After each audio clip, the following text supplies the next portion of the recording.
Naging madamdamin ang muling pagkikita ng mga kaanak at ng 4 na pulis na pinalaya ng mga miyembro ng New People's Army sa Surigao del Norte 3 linggo na ang nakakaraan. Walang kondisyong ibinigay ang NPA sa pagpapalaya sa mga bihag, pero hiniling nilang muling masimulan ng usapang pangkapayapaan. Balita hati ni Chino Gaston.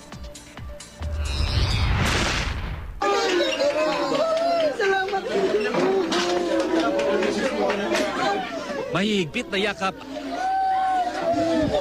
at luha ng pagkagalak ang isinalubong ng mga kaanak ng 4 na pulis na ito. 3 linggo rin kasi silang nagsilbing bihag ng New People's Army o NPA bago nakalaya.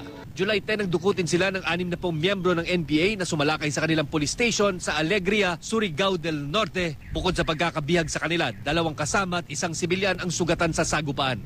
2 naman ang nasawi sa mga rebelde.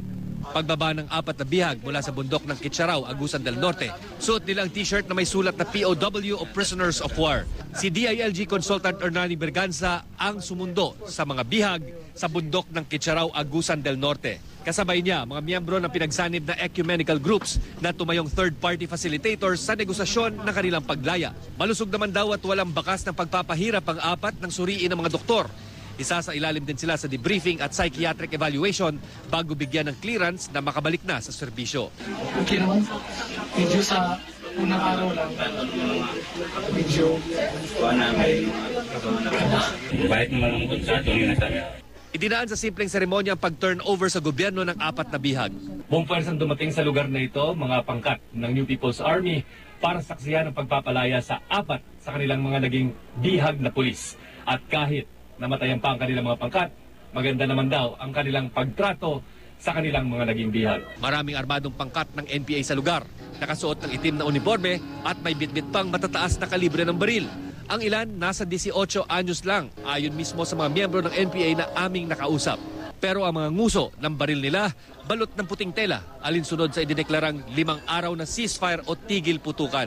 Yan ay para bigyan daan daw ang pagpapalaya sa mga bihag.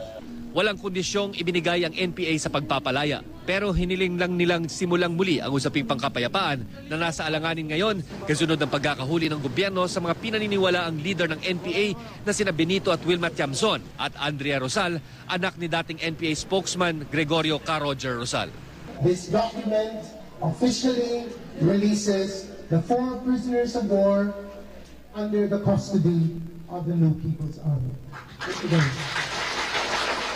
Dumating din sa Agusan del Norte sina DILG Secretary Mar Rojas, Peace Process Secretary Ging Deles at PNP Chief Director General Alan Purisima para personal na tanggapin ang mga bihag.